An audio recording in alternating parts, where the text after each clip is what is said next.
meron akong pinakaunang version ng Lucy, 2011 version. At meron na itong experience na 14 years, ang tagal na, sobra. Dumaan na to sa Undoy.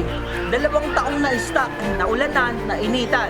Pero ngayon, ibabiyahe natin siya ng 200 kilometer. Samahan nyo kung alamin natin kung ano-ano pwede natin maranasan kapag ginawa natin ito. At kung magagawa ko ba talaga siya ng buo. Bukas na yung alis namin and ito na yung transition.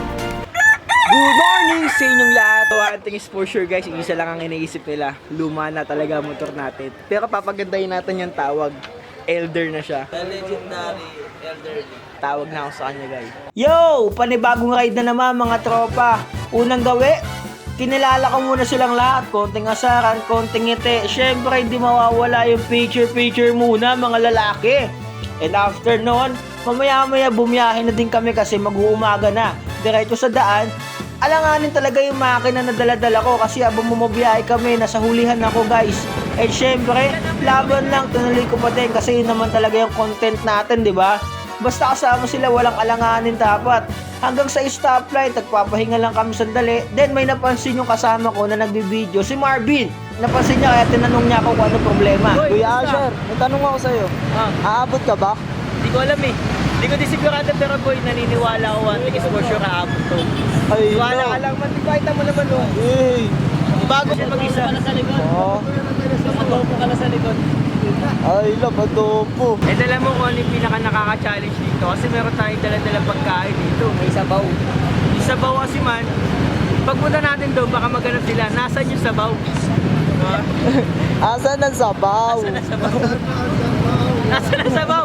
Ba't puro itlog na lang? Walang ulam. Takot.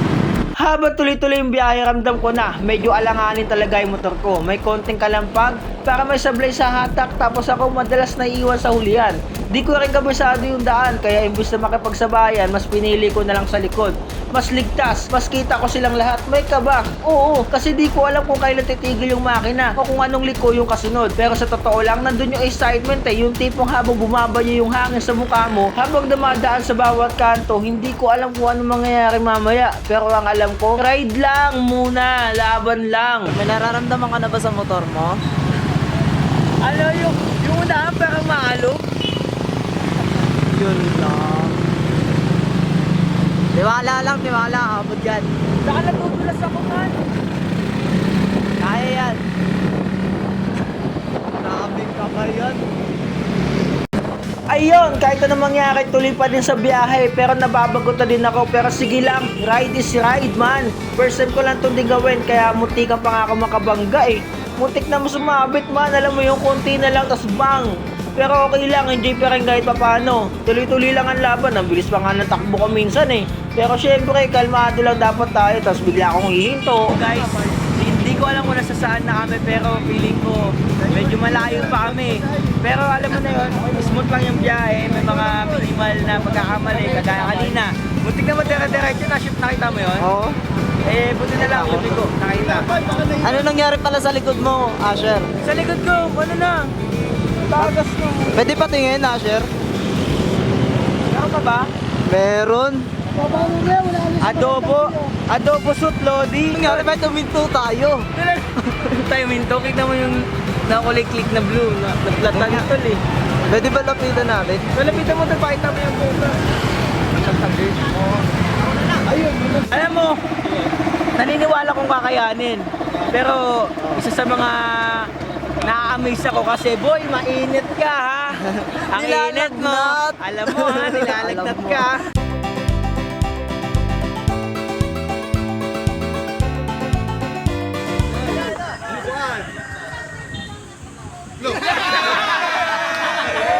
So dito na kami ngayon sa main spot namin. Pero this time boy, may sabihin ako sa'yo.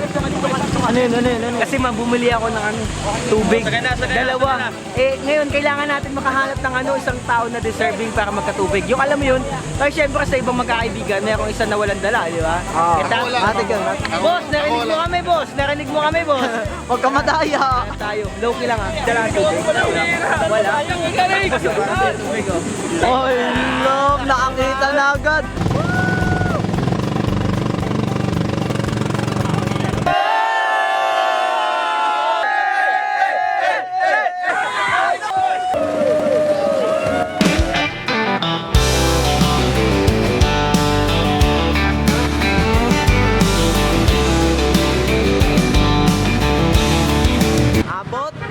Aabot?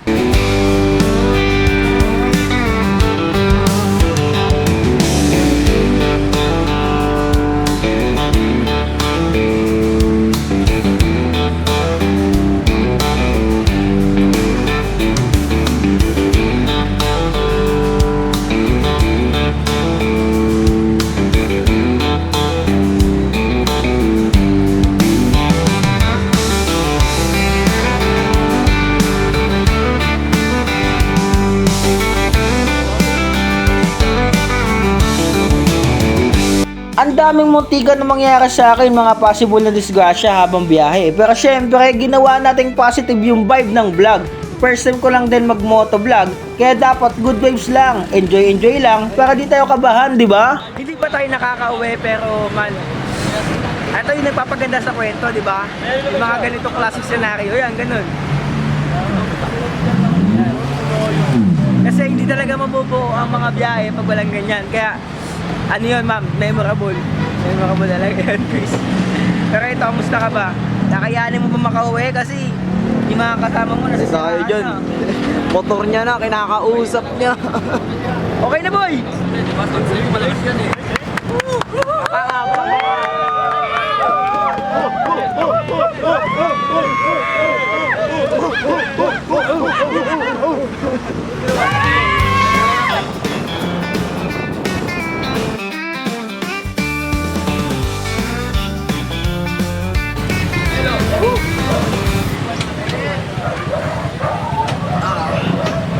Grabe, Chris. Ginaya natin yun. Pero dito may iwan ah. May iwan. Ginaya ng motor yun. Grabe, boy. Bak. Success. So, doon na natatapos yung vlog natin, man. Napatunayan natin na kinaya talaga ng motor natin. Sabihin, fake news yung narinig natin, di ba? Tama. Diba? Matibay yung motor natin, man. Create. Always think that create beyond limits. Bye-bye. At hindi pa tayo makokontento kasi ibabiyahe pa natin yung motor natin hanggang Bulacan.